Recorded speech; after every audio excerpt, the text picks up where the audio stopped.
Carlinhos Cachoeira deixa a prisão do Rio de Janeiro e deve chegar em Goiânia agora à tarde. Ex-médico Marcelo Caron é condenado a mais 3 anos e meio de prisão. Rua no setor sul que foi interditada depois do soterramento de 2 operários numa obra é liberada pelo CREA. Fica 2016. A abertura do festival exibe um curta-metragem produzido em realidade virtual. E uma equipe da TV Brasil Central está nas Olimpíadas. Você vai ver como está a animação dos turistas na Vila Olímpica. Essas e outras notícias agora no JBC Primeira Edição, que já está no ar.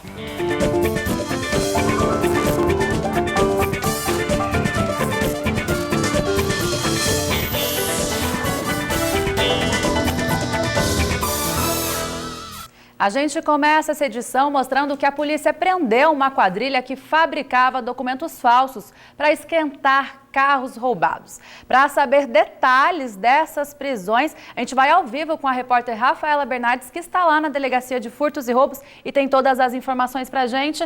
Boa tarde, Rafaela. Muita gente foi presa? Boa tarde, Danusa. Boa tarde a todos. Sim, Danusa, foram cumpridos 9 mandados de prisão.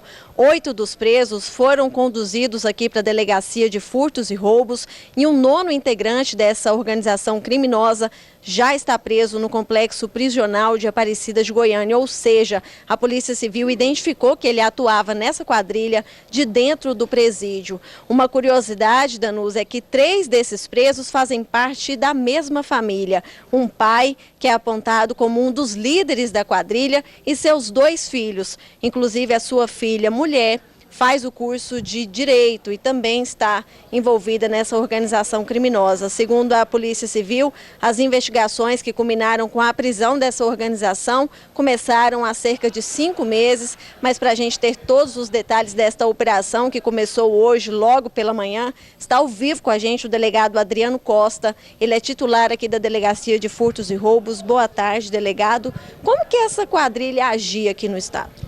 Boa tarde a todos. Na verdade é um grupo bem articulado que era voltado principalmente para a falsificação de documentos.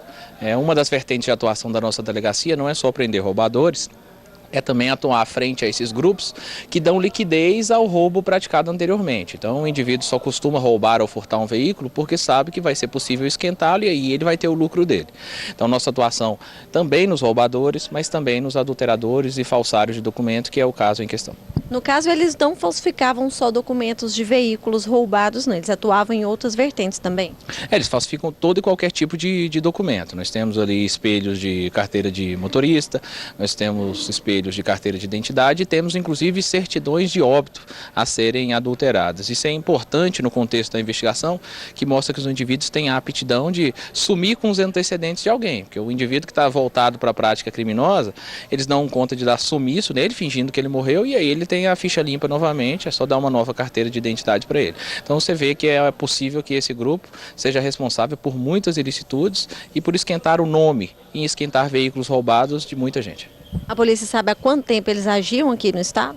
As investigações datam aí de 5 meses. Agora é necessário que a gente aprofunde nas investigações para demonstrar há quanto tempo que esse grupo vem atuando aqui em Goiânia, Anápolis e adjacências. Através dessas prisões, a polícia conseguiu identificar mais quadrilhas especializadas em roubos de veículos aqui no estado? Não, são segmentos distintos, né? Os roubadores são segmentos distintos e necessitam desse segmento que a gente prendeu agora, dos adulteradores e falsários. São segmentos distintos e a gente vai aprofundar em relação aos falsários, aos adulteradores e também aos roubadores. Quer dizer que as investigações continuam para saber quem comprava esses documentos? A Operação Falso, a deflagração dela foi no dia de hoje e ela é só o start de uma investigação muito mais profunda. Chamou a atenção da polícia essa participação de 3 integrantes de uma mesma família? Não, é bem comum que as pessoas costumem se unir para praticar crime pelos laços de afinidade, seja um vínculo familiar, seja um vínculo de proximidade, às vezes mesmo o bairro que residem. Os integrantes dessa associação criminosa já possuem passagem pela polícia? Sim, inclusive passagens muito semelhantes a que hoje cai aos ombros, né? Esses indivíduos, inclusive alguns já foram presos por falsidade, por crimes contra a fé pública. E no caso desse que está preso no complexo prisional? É dado cumprimento a uma nova ordem de prisão e ele passa a responder a esse outro procedimento, encarcerado por esse novo motivo também. Ok, muito obrigada pela participação do senhor aqui no JBC Primeira Edição. E a matéria completa falando desta operação da Polícia Civil, você acompanha logo mais às 6h30 da tarde no TBC Notícias. Ok, Rafaela, muito obrigada pelas informações. Uma boa tarde para você. Obrigado, Rafaela. Boa tarde.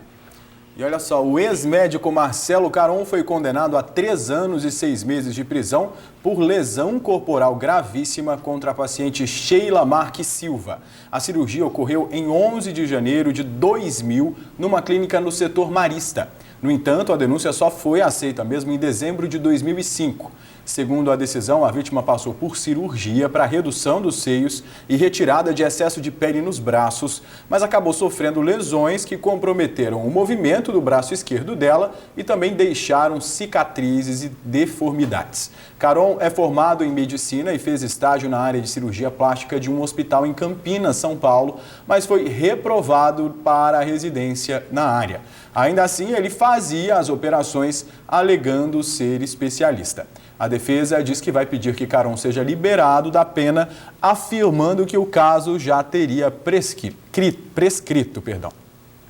O Tribunal Regional do Trabalho de Goiás pode parar de funcionar em outubro. Segundo a presidência do TRT, a dívida é de 11 milhões de reais. E se verbas não forem repassadas ao tribunal, ele fecha as portas. O desembargador e presidente do TRT Goiás, Aldon Taglialem, está aqui no estúdio para falar mais com a gente sobre essa crise. Boa tarde, senhor Aldon, seja bem-vindo. Obrigado. Boa tarde, desembargador, bem-vindo. Boa tarde. É isso mesmo, essa crise está em volta de 11 milhões de reais e a partir de outubro tem a possibilidade do tribunal ser fechado? Olha, na verdade, nós precisamos de uma verba de 7 milhões e 500 mil a 8 milhões de reais. Mas a verba atualmente em caixa que nós temos nos permite o funcionamento até meados de outubro, até dia 15 de outubro. Mas nós estivemos no Conselho Superior da Justiça do Trabalho que disse que vai nos repassar uma verba do Tribunal do Rio de Janeiro que nos permite uma sobrevida maior, porque o Tribunal do Rio de Janeiro ele tem um financeiro maior que o orçamento. Então, parte do financeiro do TRT do Rio de Janeiro não tem como ser executado, porque o orçamento é menor. Então, o Conselho Superior da Justiça do Trabalho disse que iria nos repassar essa verba. Além disso, nós temos 2 projetos de lei que nos contemplam com verbas no Congresso e nós estamos com um trabalho de articulação política no sentido de que sejam aprovados esses projetos e então nós teríamos, num pensamento otimista, condições de continuar funcionando. O que o TRT já fez por conta dessa crise? Parece que o horário precisou ser, na verdade, o horário de atendimento foi reduzido, várias medidas foram tomadas, né? Nós fomos tomando medidas à medida que os recursos foram minguando e nós fizemos 6 atos com cortes orçamentários. O que mais impactante realmente foi a redução do horário, porque funcionávamos, eram designadas audiências até às 18 horas. E atualmente nós tivemos que reduzir esse horário para as 16 horas, justamente porque demora mais 1 hora para esvaziar o edifício e a partir das 17 horas o horário de energia elétrica fica mais caro. Com isso nós conseguimos economizar mais de 100 mil reais por mês. Agora, com essa economia, né, o Brasil vive um momento de crise. O desemprego, a gente tem dados que só vem aumentando. As pessoas precisam no DRT dessas audiências de trabalho. Esse atendimento ao público está sendo prejudicado. Ficou prejudicado porque os magistrados tiveram que reagendar as audiências que eram realizadas no horário das 16 às 18 e você trabalhando num tempo menor, você não tem condição de reabsorver esse serviço, né? E justamente no momento em que temos milhares de desempregados e que a demanda está aumentando justamente em razão da crise econômica severa, né? E essas pessoas estão batendo a nossa porta. Nós sempre tivemos uma tradição de bem servir, de prestar um serviço de qualidade. E rápido, E rápido. O Tribunal Regional do Trabalho é um tribunal bem visto pela população. Nós temos um processo judicial que é eletrônico, não temos papel. nossos servidores recebem bem, nós atendemos bem a população e julgamos de forma imparcial e com justiça, entregando a prestação jurisdicional para empregados e empregadores. A gente sabe realmente do trabalho excelente que o Tribunal Regional do Trabalho faz e é extremamente importante para toda a sociedade. Por isso a gente se preocupa tanto também com essa possibilidade aí de fechar as portas, mas como o desembargador já disse, isso pode, na verdade, ter essa reversão aí, pode não chegar a fechar porque... É o que estamos trabalhando. Toda a sociedade já se mobilizou, o Ministério Público, advogados, associações, sindicatos. Então, nós foram feitos vários atos. Então, a gente sente essa solidariedade realmente da sociedade que tem como imprescindível e essencial o nosso trabalho. O que aconteceu para poder chegar a esse ponto, desembargador, assim, essa questão da crise? Nós fomos pegos de surpresa. Eu estava em Brasília por um motivo de tratar de assuntos do nosso tribunal, quando fomos pegos pelos cortes orçamentários. E entendemos que esse corte orçamentário ele foi em um nível maior para a nossa justiça, justamente porque é uma justiça social que realmente incomoda o poder econômico e precisavam cortar, e nós tivemos um corte maior do que os demais ramos do poder judiciário. O que é extremamente triste, né? Agora, recentemente, gente, com certeza você aí de casa se lembra, o TRT sofreu um baque danado com a questão daquele incêndio que atingiu ali uma parte de um prédio do TRT que está em construção, um prédio que iria ampliar ainda mais o trabalho feito pelo Tribunal Regional do Trabalho. Agora, parece que agora foi retomada essa obra, mas houve um prejuízo também muito grande ali nessa obra, né? Houve um prejuízo, mas realmente o prejuízo restou caracterizado, mas nós conseguimos, numa luta, que o contrato com essa construtora não fosse rescindido, em que ela absorvesse, no caso, esse prejuízo. O prejuízo resulta da desconstrução, quer dizer, da demolição de cerca de 8 andares em 2 blocos, porque restou comprometida a estrutura. Então, esses andares vão ter que ser demolidos e, obviamente, reconstruídos, porque é um prédio com protendido e esse protendido, a estrutura desse protendido é que prejudicou. Então, nós temos que fazer uma construção com segurança. Mas a obra já foi retomada e temos trabalhadores já trabalhando. Vamos tentar ver se o tribunal dá uma finalidade a essa obra para ver se conseguimos liberar pelo menos parte do estacionamento. E com isso seria resolvido um problema até de trânsito que tem na região, porque os carros ficam estacionados na rua e hoje em dia temos violência. É verdade. Okay. Olha, a gente agradece muito a participação do senhor aqui, deseja boa sorte para que toda essa crise lá no TRT se solucione, porque todos os trabalhadores sabem da importância desse tribunal para todos nós. A gente agradece muito a presença do senhor. Eu, como presidente do Tribunal Regional, agradeço a oportunidade. Muito obrigado. Obrigada, uma boa tarde. Boa tarde para o senhor. No próximo bloco você vai ver Carlinhos Cachoeira deixa a prisão no Rio de Janeiro e deve chegar a Goiânia agora à tarde. E depois de um festival de acidentes, a Prefeitura decide finalmente cortar os pés de jamelão na cidade de Jardim. Agora, 12h13, não saia daí que a gente já volta.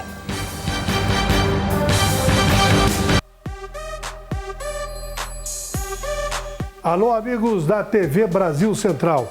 Nesta quarta-feira, 22 horas, assistam o programa Aplauso. É o de número 777, um Boeing. O aniversário do presidente da FEComércio, José Variz dos Santos, e a segunda parte. A inauguração do novo Centro Olímpico matou saudades. Ficou sensacional. A OVG e a empresária Thaís Borbeck, num belo desfile de modas e joias no Palácio das Esmeraldas. Coluna Social e as fotos que foram destaque durante a semana. Oferecimento Cristal Alimentos, Laboratório Núcleo, Lancaster Grill. Acho que a TV Cultura sempre trouxe uma programação interessante, nova. Eu gosto muito quando a TV Cultura é parceira do cinema e produz conteúdos como, por exemplo, a série Direções, o Metrópolis, que é uma revista do cinema imprescindível. É por isso que eu sou fã da TV Cultura.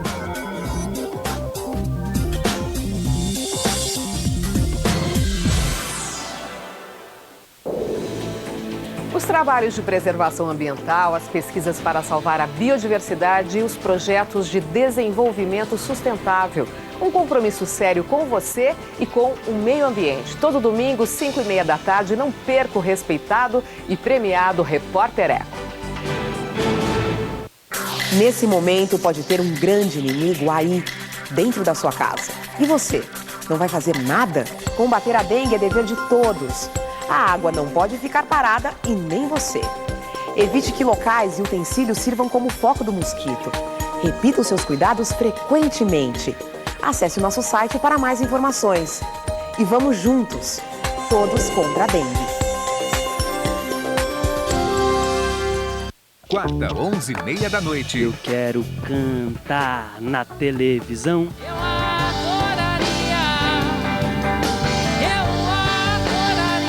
Aumente o som da sua TV, porque a cultura é livre. Muito papo, muita música. Com toda liberdade. Não poderia ser melhor. Quando eu cheguei em casa aquele dia, de repente vi. Tem gente que não pode ver. É te ver feliz. Cultura livre é bacana.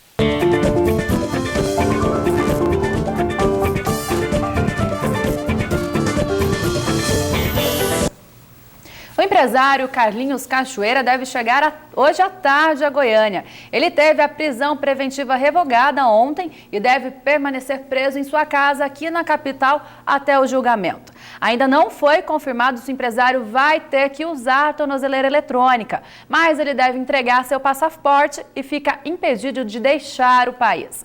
Carlinhos foi preso durante a Operação Saqueador da Polícia Federal do Rio de Janeiro no dia 30 de junho, acusado de participar de um esquema que lavou 370 milhões de reais. Na mesma operação, também foram presos o ex-diretor da Delta, Fernando Cavendish, e os empresários Ardir Assad, Cláudio Abreu e Marcelo Abud. Depois dos acidentes que aconteceram ontem durante as chuvas, a Comurg decidiu pelo corte dos pés de jamelão que ficam ali na ilha da Avenida Atílio Correia Lima, na cidade de Jardim. As árvores serão substituídas por mudas de ipês. Funcionários da Comurg começaram a retirar os pés de jamelão que ficavam no canteiro da Avenida Atílio Correia Lima, na cidade de Jardim.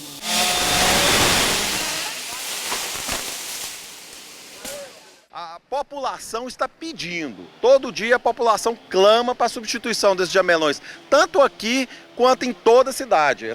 Essa foi uma árvore que foi plantada há muitos anos, mas que é totalmente inadequada para essas vias, para as ilhas, porque muita gente cai, acontece muitos acidentes. Durante o corte, a avenida foi interditada e o trânsito ficou tumultuado. De acordo com a Prefeitura de Goiânia, existem pelo menos 30 mil árvores como estas na cidade. O presidente da Comurg explicou que a retirada foi autorizada pela Agência Municipal do Meio Ambiente. Os jamelões serão substituídos por ipês ainda esta semana. Para este biólogo e engenheiro ambiental, o erro começou na escolha da árvore a ser plantada no canteiro.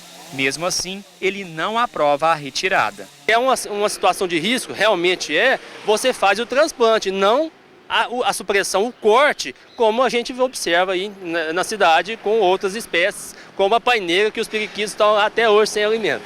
Apesar do dano ambiental causado à cidade, boa parte dos moradores aqui da região são favoráveis à retirada das árvores. Eu acho muito bom, porque isso aqui está muito perigoso, sabe? A população está sofrendo todo ano aí com a chuva, né? E quando começa a época de chuva, toda vez o povo machuca aí, escorrega. Então eu tô achando muito bom isso aí, a retirada das árvores aí da cidade. Uma solução tardia, né? Porque previamente deveria ser estudado que a árvore melhor se encaixaria do lado de uma via de trânsito rápido. A mistura da chuva com o fruto do jamelão acaba tornando o asfalto escorregadio. Nesta terça pela manhã, muitos acidentes foram registrados na avenida. A esperança agora é que com a retirada das árvores, o problema seja resolvido. O problema agora está resolvido, mas como sempre, sem planejamento. Tanto que, como disse ali o biólogo, realmente essas árvores poderiam ser transplantadas, são árvores frondosas, bonitas, poderiam ter sido levadas para outros lugares, mas não, vai lá e corta. O que a gente está fazendo aqui não é criticando o corte, porque realmente é necessário do jeito que está ali, realmente não dava para ficar. Mas demorou demais e a Comuc só fez porque ontem todo mundo caiu mesmo. Teve um festival de queda. Se não fosse isso... É um pedido antigo da população que já demorou a ser atendido e só foi atendido porque ontem a imprensa flagrou, né? Pessoas caindo um atrás do outro, realmente um absurdo. Não dá para entender muito bem, não. Olha, hoje pela manhã o CREA liberou o tráfego de veículos na rua 124 no setor sul, onde 2 operários morreram soterrados na obra de uma clínica. A obra da clínica, que é considerada irregular pelo CREA por falta de alvará, passou por um serviço emergencial de contenção e estabilização do terreno. A ação emergencial determinada pela Defesa Civil e o CREA foi feita de maneira parcial. Nós constatamos que nessa parte aqui da rua os serviços estão concluídos e que no restante do terreno eles estão parcialmente concluídos. A empresa solicitou um prazo mais de 15 dias, 15 dias úteis para ela concluir o serviço na totalidade. Para a estabilização do terreno foram colocadas aproximadamente 1.800 toneladas de terra. O engenheiro responsável pela obra da Clínica do Esporte vai avaliar as condições de execução. A obra vai ter uma paralisação agora em função do embargo, em função de tudo que está acontecendo, e depois eu entendo que nós vamos ter que parar e reprogramar toda a obra, reavaliar prazos, reavaliar métodos, tudo que for necessário para continuar a obra sem susto. A rua 124, que estava interditada há uma semana, foi liberada na manhã desta quarta-feira. O soterramento que matou os 2 operários que trabalhavam na obra aconteceu no último dia 10 de agosto. Veja a seguir, motoristas de ônibus negociam reajuste salarial e desistem da greve. E ainda você vai ver como foi a abertura do FICA na cidade de Goiás, 12h22. A gente está de volta já já.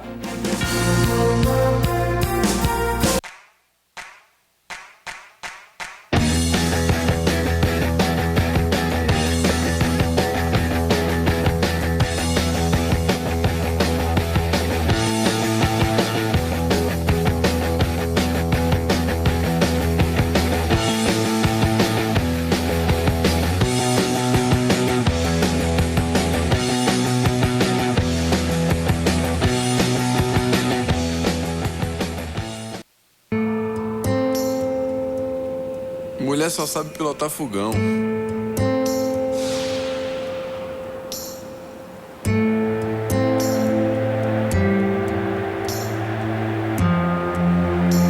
Desde quando a torcida respeita? Mulher na obra nunca dá certo, né?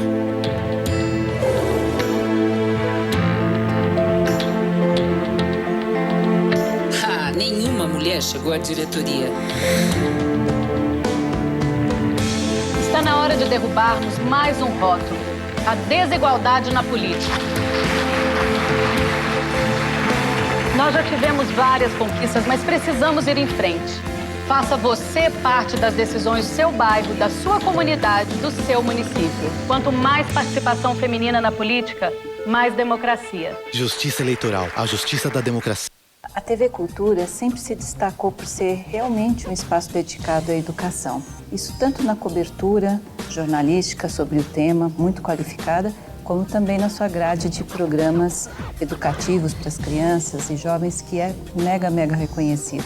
Por ser um espaço tão dedicado a um tema mega estratégico para o Brasil, que é a educação, eu sou muito fã da TV Cultura.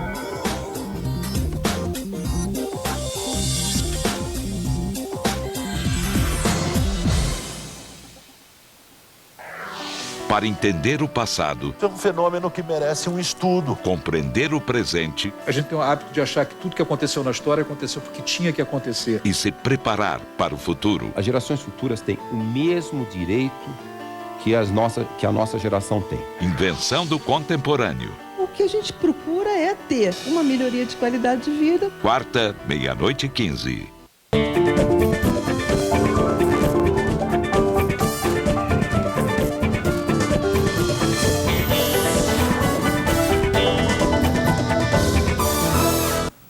Os motoristas do transporte coletivo de Goiânia conseguiram um reajuste salarial de 11,8%, como eles queriam, e desistiram da greve. Os trabalhadores se reuniram na porta do Tribunal Regional do Trabalho. Eles ameaçavam entrar em greve e parar o transporte coletivo caso não tivessem as reivindicações atendidas. A audiência que estava prevista para acontecer no começo da tarde desta terça-feira nem chegou a ser realizada.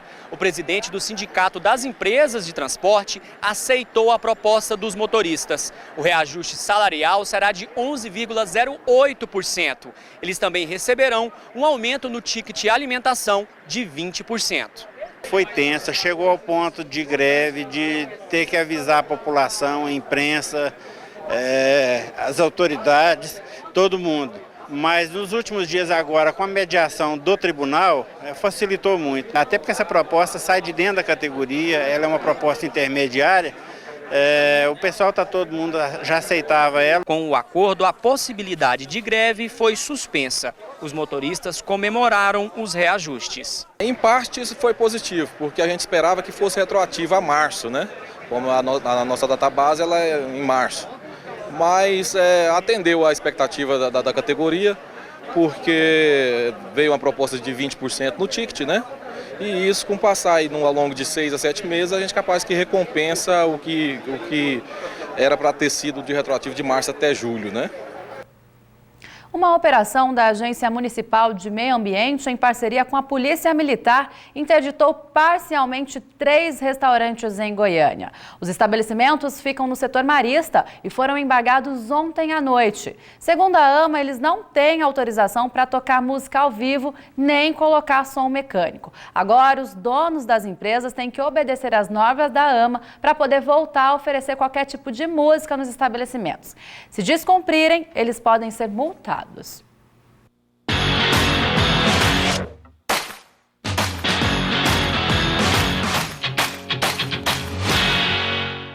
Futebol, jogando em Salvador contra o Bahia, o Atlético ficou no empate em 1-1 e segue em 4º lugar na competição. O jogo fechou a primeira fase da Série B do Brasileirão e para o Dragão e também para o Goiás. O time esmeraldino viajou para São Luís, no Maranhão, e enfrentou o Sampaio Corrêa. O resultado foi um 0-0 que manteve o Goiás na zona de rebaixamento. Para contar para a gente os detalhes desses jogos, está conosco aqui o comentarista esportivo Zé Roberto Silva. Boa tarde para você, bem-vindo.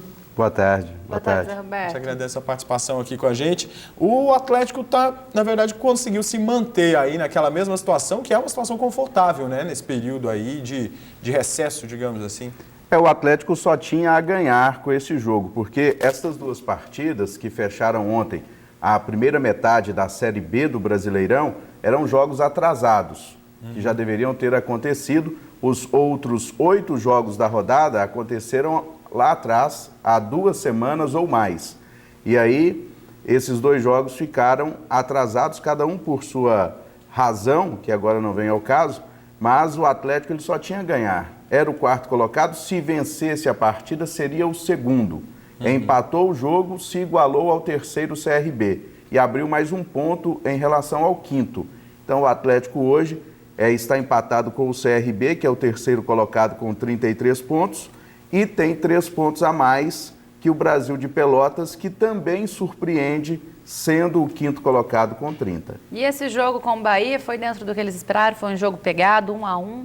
O Bahia marcou o gol antes de 1 minuto de jogo. A bola é o que o pessoal chama o gol de vestiário. O jogo mal começou, já estava 1-0 para o Bahia. O Atlético buscou o empate e jogou praticamente de igual por igual com o Bahia e conseguiu mais esse pontinho aí, que é muito importante, porque o Bahia é um dos times com mais alto investimento na Série B e está com 25 pontos agora. O Atlético, então, se manteve 8 pontos à frente do Bahia. O Bahia está empatado com o Vila. O Vila tem 25 pontos com investimento pequeno, o Bahia com investimento gigantesco tem 25 pontos também. Então é um grande candidato, um grande concorrente do Atlético por uma vaga na Série A. E o Atlético empatando, ele manteve a diferença de 8 pontos. Ela poderia cair para 5 ou subir para 11, mas ficou em 8, menos mal. Bem menos mal, né? Quem também jogou, empatou, mas não teve o sucesso aí do Atlético foi o Goiás, né? Criou muitas oportunidades também, o Sampaio teve muitas oportunidades, só que os 2 times justificam aí as posições que se encontram. O Sampaio é o último colocado, tem o pior ataque da competição, enquanto o Goiás está um pouquinho à frente, se igualou ao Bragantino, tem 20 pontos, a gente vê aí as chances criadas e perdidas pelas duas equipes. O Carlos Eduardo, que dá esse chute agora, teve várias oportunidades e acabou perdendo todas, não aproveitou. O resultado foi péssimo para o Goiás e pior ainda para o Sampaio Corrêa, que jogou em casa e é o último colocado, tem 2 vitórias em 19 jogos até agora na competição. José, a situação do Goiás não era nada boa, piorou ainda com esse empate? Piorou porque todo mundo quer ganhar do último colocado, né? É a obrigação. Se não ganha desse, vai ganhar de quem? É aquela pergunta, né? Tradicional. Vai ganhar de quem? Nem sempre essa lógica ela acaba sendo concreta no final da história. Não ganhou do Sampaio, não vai ganhar de mais ninguém? Não é bem assim. Daqui a pouco pode ganhar até do líder do campeonato. É que futebol é uma surpresa, né? Mas são só 4 vitórias, né, gente? Um turno muito inteiro, pouco, né? Você ganhar 4 jogos. Nos últimos 8 jogos, o Goiás ganhou 1. Ganhou 1, empatou 5 e perdeu 2. A diretoria, pela 5ª vez, fala em contratar o atacante Walter. Ele que é bem inconstante. Acerta, depois não assina. Então o Goiás se dispõe pela 5ª vez a ir atrás do atacante Walter. Dentro de campo seria maravilhosa a contratação. Agora, o que o Goiás vai gastar com o Walter, as polêmicas que isso pode gerar, deixa a contratação, essa positividade da contratação em dúvida. Como que o elenco vai receber o jogador que vem ganhando muito mais, né? Um jogador que saiu do Goiás de uma maneira que a diretoria não queria que ele saísse, ele não quis renovar o contrato, já teve várias tentativas em que ele se ofereceu para o Goiás, e aí quando o negócio parecia certo, ele sumiu, não atendia mais o telefone, mas a diretoria se diz disposta a negociar com ele de novo. A diretoria deve saber muito bem o que está fazendo. Zé, o Vila não chegou a jogar, né? Não precisava, porque ele já tinha encerrado a primeira parte da Série B. Agora, nesse intervalo de tempo aí, até voltar a jogar, o Vila tem passado por muitas mudanças, né? Saiu aí Robson, agora também Frontini, né? Que diz que foi demitido, mas ele diz que não, diz que pediu demissão, mas ele fala que não pediu demissão. Uma bagunça danada, né? Bem bagunçado para um time que está em 10º lugar, né?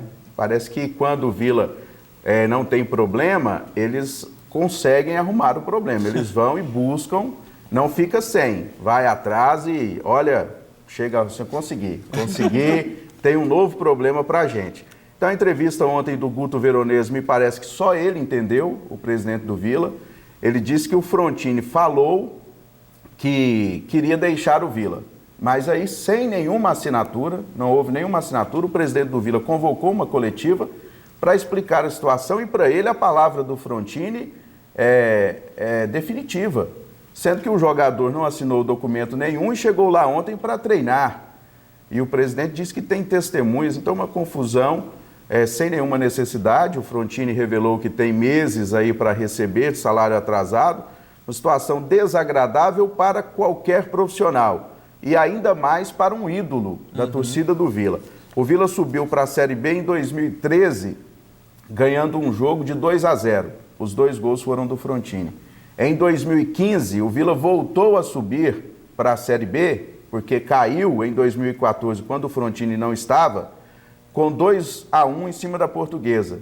E os 2 gols foram dele. Então, tratar uma pessoa como o Frontini, profissional como ele se mostrou aqui, né? Nunca faltou a um treinamento, nada.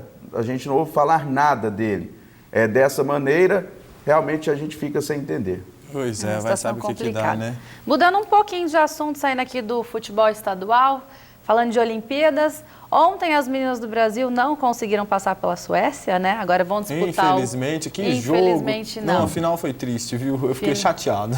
Mas aí vão disputar o bronze. Mas a seleção masculina tá aí na luta, né? Tem jogo hoje. Isso, o jogo é no mesmo horário e no mesmo local. Maracanã, 13h. Ontem o Brasil não conseguiu vencer a defesa da Suécia, uma marcação fortíssima, onde tinha uma brasileira, apareciam 3, 4 suecas.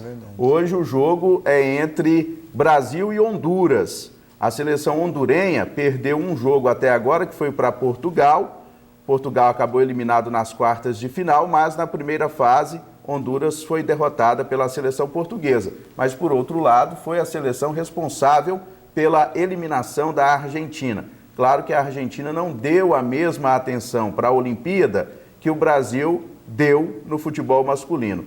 O grande nome da seleção hondurenha é o treinador, que é o mesmo da seleção principal e foi o técnico da excelente campanha da Costa Rica na Copa de 2014. A Costa Rica avançou até as quartas de final com esse técnico que agora comanda a seleção hondurenha daqui a pouquinho contra o Brasil. Vamos esperar para ver o que esses caras lá do futebol vão fazer. As meninas, infelizmente, não passaram, não levaram o ouro, mas vão tentar aí o bronze, né? As grandes emoções estão saindo dessas Olimpíadas, né? Na sexta-feira já. Na sexta-feira tem a final do feminino e o bronze também. E no sábado será a vez dos homens. Vamos torcer, né? Vamos torcer sim. Zé Roberto Silva, que é comentarista esportivo. Obrigado por vir, Zé. Boa tarde para você. Obrigado. Boa tarde e até mais. Obrigado, Zé. Obrigado. Boa tarde. Começou a 18ª edição do FICA. A abertura do festival foi ontem à noite e a cerimônia contou com a exibição de um curta-metragem produzido em realidade virtual. Confira.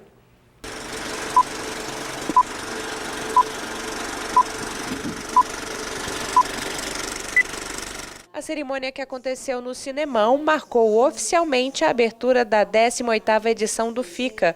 Com o tema Conservação e Produção no Cerrado, o festival pretende aprofundar a discussão a respeito das temáticas ambientais e de cinema. Quando o FICA começou há 18 anos, ele era um entre 4 do mundo que trabalhava essa temática. Foi, portanto, pioneiro mesmo. Hoje já tem 50 festivais que tratam da temática ambiental. O FICA teve que se reinventar, se modernizar para continuar na liderança. E um passo importante começou a ser dado ano passado e se consolida agora, que é o foco realmente na questão ambiental, na questão de cinema, com a maior qualidade dos debates. O festival, que já é o maior da América Latina em cinema ambiental, tem ao longo destas quase 2 décadas de existência promovido uma transformação na cidade de Goiás. Para o diretor técnico da Secretaria Municipal de Meio Ambiente, é possível perceber o efeito do FICA no município durante o ano todo. O FICA, o ano passado, trabalhou a questão de água, esse ano vem com a questão do sistema produtivo, pastagem, desenvolvimento ambiental, cadastro ambiental rural, que é um instrumento novo que aí está, e isso permeia desde as comunidades, associações, ONGs, nossas instituições de ensino. Então, essa é uma injeção de ânimo fantástica que nós temos trazida pelo FICA. Em 2016, o FICA recebeu a inscrição de 350 filmes de 29 países. 22 obras foram selecionadas para a mostra competitiva, sendo 12 curtas, 2 média e 8 de longa-metragens. Para marcar a abertura do festival, a organização trouxe o curta em realidade virtual Rio de Lama, do cineasta brasileiro Tadeu Jungle, que pretende promover uma experiência de imersão do público através de uma linguagem totalmente inovadora. A ideia é permitir que o espectador se sinta dentro do vilarejo devastado pelo rompimento da barragem de Mariana, em Minas Gerais, para acompanhar de perto o sentimento dos ex-moradores do local. Você pode assistir o filme de 3 maneiras. Você pode assistir no YouTube, onde você gira com o mouse e você vê o filme em todos os lugares. Você pode assistir no seu celular, onde você gira o seu celular e você tem a visão 360, ou seria o ideal você assistir dentro do óculos. Você bota o celular aqui dentro do óculos e você assiste o filme aqui dentro. Então, conforme você gira, você está no local. Se eu olho para o chão, eu vejo o chão, veria o seu sapato, veria Essa é a exibição mais impactante. Uma manifestação pacífica que contou com o apoio de uma parte significativa da plateia paralisou por cerca de 5 minutos a cerimônia de abertura. E o primeiro dia de Fica termina assim, com um delicioso sarau aqui na Praça do Coreto, com canções e poesias. Um ponto de encontro onde os participantes podem relaxar e se preparar para a grande maratona que começa nesta quarta-feira. Tudo é pleno de paz, meu amor, meu Goiás. O Fica é demais e daqui a pouco a gente tem mais informações de lá. Daqui a pouco você vai ver mais de 50 pessoas são condenadas por fraude no exame da OAB há 10 anos. E ainda, tempo seco diminui os casos de dengue em Goiânia, mas os especialistas pedem que a população continue em alerta. Agora, 12h40, a gente já volta.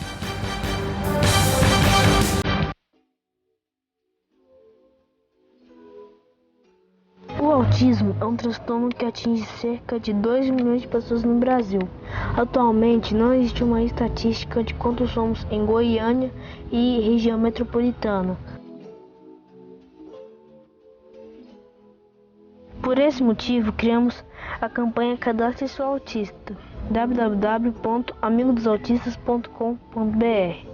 Com isso, queremos lutar por políticas públicas que atendam a nossa real necessidade na área da saúde, educação e lazer.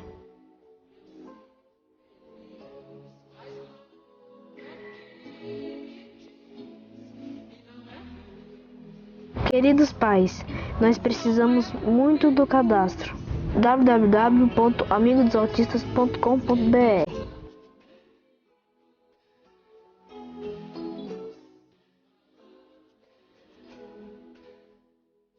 Eu sou autista, eu sou muito feliz.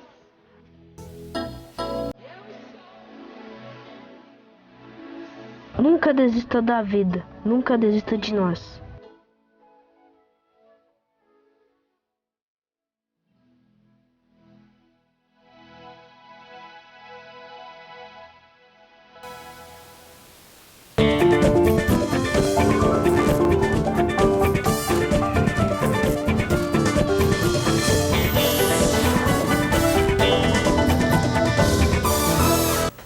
E caiu o número de casos de dengue registrados no primeiro semestre deste ano em Goiânia, em relação ao mesmo período do ano passado. Mas com a chuva inesperada de ontem, os agentes de saúde pedem que a população continue com a limpeza das residências para evitar novos focos do mosquito Aedes aegypti.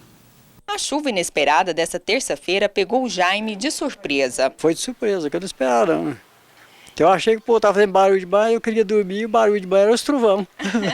Mas o que o aposentado espera mesmo é não ser surpreendido mais uma vez pela dengue. Por isso, ele tenta manter o quintal sempre limpo.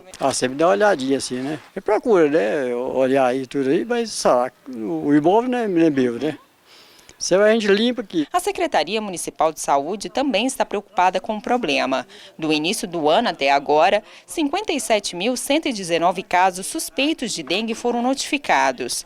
Mas o último boletim registrou uma queda de 98% nos casos. Isso por causa do período da seca. Uma chuva inesperada reacende o alerta. Quando chove no período que geralmente é um período de seca, isso é realmente preocupante, porque vai aumentar a população de mosquitos e podendo também aumentar o número de infectados, né, nos seres humanos, principalmente de dengue, de zika, chikungunya. Por enquanto, a chuva não veio para ficar, mas quando o período chuvoso chegar para valer, o risco de uma nova epidemia de dengue é grande. Por isso, a Secretaria Municipal de Saúde está capacitando os agentes para melhor informar a população. Nós estamos fazendo exatamente nesse período do ano, porque antecede as chuvas, que quando começar o período chuvoso, nós sabemos que aumentará a população de mosquitos. De porta em porta, Victor e sua equipe tentam alertar a população. A população está abordando, lutando junto com a gente de saúde, principalmente que a gente vai de casa em casa. Tem a problemática, né, da dengue, febre amarela agora, tem chikungunya, tem várias doenças. Todos estão ajudando, porque a conscientização é aos poucos. Mas a gente está sentindo assim que tem abordagem está tendo bastante ajuda. E agora é hora da previsão do tempo. A chuva chegou ontem, mas hoje ela só vai cair em algumas cidades. Vamos ver os detalhes no mapa. No estado, sol com nuvens. Pode chover à tarde e à noite em algumas regiões. Em Cavalcante, que fica na região norte, a máxima fica em 28 graus. No sul do estado, Itumbiara registra a máxima de 31. No sudoeste de Goiás, em Chapadão do Céu, a máxima será de 33 graus. Em Anicuns, no centro-oeste, máxima de 33 graus também. Cristalina, no leste goiano, tem máxima de 27. Em Goiânia, sol com algumas nuvens. A chuva pode aparecer à tarde e à noite. As temperaturas variam de 16 a 32 graus. A umidade relativa do ar fica entre 67% e 26%.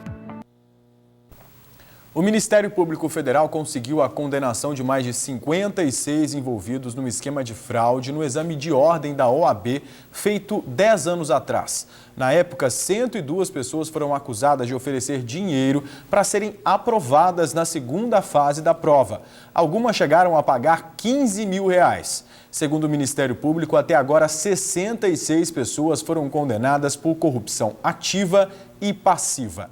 Para quem não teve a sentença superior a 4 anos de prisão, a pena foi transformada em ajuda financeira para instituições filantrópicas e prestação de serviços à comunidade.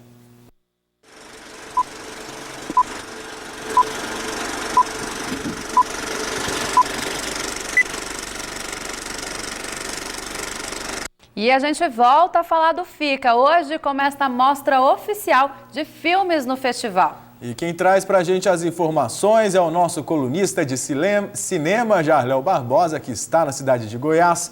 Boa tarde para você, Jarléo. Olá, Jerônimo, Danusa, estamos aqui no Cinemão, no FICA, que é onde são exibidos filmes do festival. Hoje começa a mostra oficial, ontem a gente teve a abertura, mas hoje começa de fato as programações oficiais do FICA. A gente tem hoje, dentre outras coisas que estão acontecendo, os filmes da mostra principal.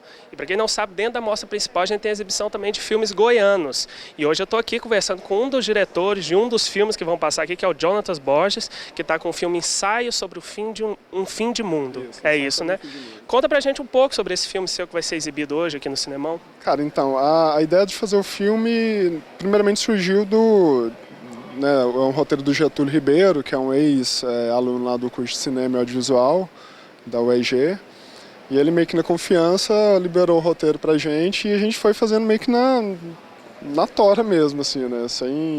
É um filme independente, não tinha grana, a gente tinha, acho que, R$500 que a gente conseguiu de um patrocinador. E encaramos, montamos uma equipe assim, que comprou a ideia do filme também e foi bem bacana, assim, né? A princípio era para ser 5 diretores, assim, a ideia, porque o filme tem vários spotzinhos e tal, só que aí ia ficar, acho que até o prazo nosso era curto, a gente conversou e decidimos que eu e o Samuel ia dirigir o filme, né? São 2 diretores. Dois diretores, isso. E para mim foi uma experiência muito legal, foi a minha primeira experiência com direção, né? Já tive a oportunidade de participar de outros curtas, mas como direção foi o primeiro. E o filme já foi exibido em outros locais? É a primeira exibição? A gente fez um pré-lançamento dele, né? Em janeiro, acho que foi janeiro. A gente fez um pré-lançamento, mas é o primeiro festival que o filme entra. Então você já viu na tela grande, né? Que essa era a minha pergunta de a gente no tempo de telas, de filmes de telas pequenas, ver o filme projetado na tela grande é uma outra energia. É outra, tanto é que a gente até deu meio que uma modificada, assim, né? A gente meio que reeditou ele depois, deu mais uma dinamizada, assim, no filme. Os tempos mudam, né? Depois que você vê o filme grande, assim, né? Exato. Então eu quero deixar o convite para todo mundo. Hoje começa a mostra oficial aqui no FICA. Vai até domingo, a gente tem programação. Lembrando que o FICA é um festival internacional, mas tem muita atividade voltada para o cineasta aqui de Goiás. Tem uma mostra BD, temos os filmes aqui no FICA, na mostra principal, mas filmes goianos, ações voltadas para o cineasta goiano. E é isso, estão todos convidados. Eu volto com vocês aí no estúdio agora. Obrigada, Jarléu. Recado dado. Todo mundo convidado, então, para participar do FICA. Mudando de assunto agora, gente. Policiais militares conseguiram apreender 45 quilos de maconha em uma casa no bairro Santo Antônio, em Jataí, no sudoeste do estado. A droga foi encontrada, veja só, embaixo do sofá de um dos suspeitos. Durante um patrulhamento na madrugada de hoje, os policiais perceberam que a casa funcionava como um ponto de tráfico de drogas. Um homem de 20 anos e sua namorada de 19 foram presos em flagrante. Um homem de 23 anos e uma idosa de 64 que estavam na casa durante a ação da polícia também foram levados para prestar depoimentos. Agora, olha só, quem é que resiste a uma promoção, hein? Só que nem sempre esse anúncio tão atrativo vira realidade lá na boca do caixa. Por isso, todo cuidado é pouco para que a promessa de desconto não se revele uma cilada e o produto acabe saindo ainda mais caro do que foi anunciado.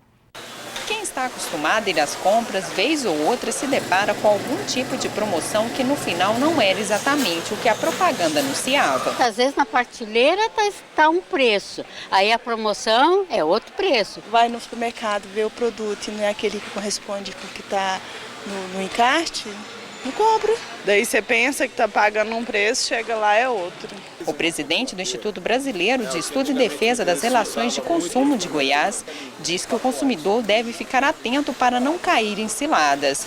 Segundo o especialista, nem sempre as promessas de desconto se confirmam em um bom negócio. Nós tivemos que nenhum caso de na gôndola estar fazendo uma oferta, ou seja, 2 produtos com um valor, e ele individualizado, ficava mais barato você comprando individualizado. Ou seja, estava insinuando, né, aquele estabelecimento estava insinuando que se você comprasse aqueles 2, iriam ter um desconto maior. Diante de propagandas enganosas, o Wilson Rascovitch orienta o consumidor sobre o que fazer. Já tente resolver isso no próprio estabelecimento, ou seja, converse com a gerência, com o encarregado, para tentar resolver o problema ali mesmo. Caso ocorra a negativa, aí sim ele procure o PROCON da sua cidade, que tranquilamente o PROCON irá autuar aquele estabelecimento. Cerca de 1 milhão de turistas lotam o Rio de Janeiro durante os Jogos Olímpicos. Entre eles, claro, estão os goianos, que não perderam a oportunidade de assistir às competições no Brasil. E a gente também desembarcou na cidade maravilhosa. Nossa equipe esteve no Parque Olímpico e mostra como está o clima por lá. Vamos conferir. Até em inglês, as boas-vindas têm um sotaque carioca inconfundível. Thaís tem apenas 18 anos, mas já é mestre na arte de receber bem os turistas que chegam ao Rio de Janeiro. Motivação ela tem de sobra. É um trabalho voluntário, então não sou paga. Só vim aqui porque tinha as Olimpíadas no país que eu nasci, então tinha que vir aqui mesmo. E é preciso muita disposição mesmo, porque o número de turistas que visitam a cidade maravilhosa é impressionante. A estimativa da Rio Tour é de 1 milhão de pessoas, 350 mil estrangeiros, como esse jovem que veio da Austrália. Very impressed. We've been to beach volleyball, swimming, gymnastics. We're going to go see water polo. We're going to see Brazil play in the men's water polo. So it's very exciting. Really happy with Rio. Este peruano também elogiou os Jogos do Rio. O Brasil está representando bem ao país, está excelente. De todas as partes do Brasil, são 650 mil turistas no Rio. E não podia faltar goiano aqui também. Aproveitei para ver muitos jogos aí, né? A Olimpíada tão perto de casa, perto de Goiás, a gente não podia perder a oportunidade, né? Não tem como não encontrar gente do Brasil inteiro aqui. Goiano está sempre presente nesses eventos. Todo esse vai e vem aqui na Barra da Tijuca tem uma razão de ser. O Parque Olímpico é considerado o coração dos Jogos do Rio de Janeiro. A estrutura montada tem uma área de mais de 1 milhão de metros quadrados. São 9 arenas que servem de palco para 16 modalidades esportivas. Mas a competição aqui começa bem antes da entrada para os Jogos. Quem é a turma mais animada, a mais criativa, que mais gracinhas faz para as câmeras? Seriam os mexicanos? Os tailandeses? Ou esse húngaro, que mora em Manaus há 25 anos e é conhecido como Super Brasil? Junto com a mulher, a Super Maravilha, ele atrai a atenção de muitos curiosos, mas diz que tem coisas que super-herói nenhum conseguiu resolver antes das Olimpíadas. A organização está mais ou menos ruim, porque tem que dar muitas voltas para chegar em alguma competição, mas o resto está legal. Mas se faltou um pouco de estrutura, sobra a alegria e o bom humor dos turistas. E pelo menos fora das arenas, se o jogo fica empatado, todo mundo sai ganhando. Bacana demais e com certeza a Carla Lacerda vai mandar muito mais reportagens lá do Rio de Janeiro para a gente mostrar aqui no JBC, que está terminando agora. Muito boa tarde, a gente se vê de novo amanhã. Obrigado pela companhia. Obrigada pela sua companhia, boa tarde para você, tchau.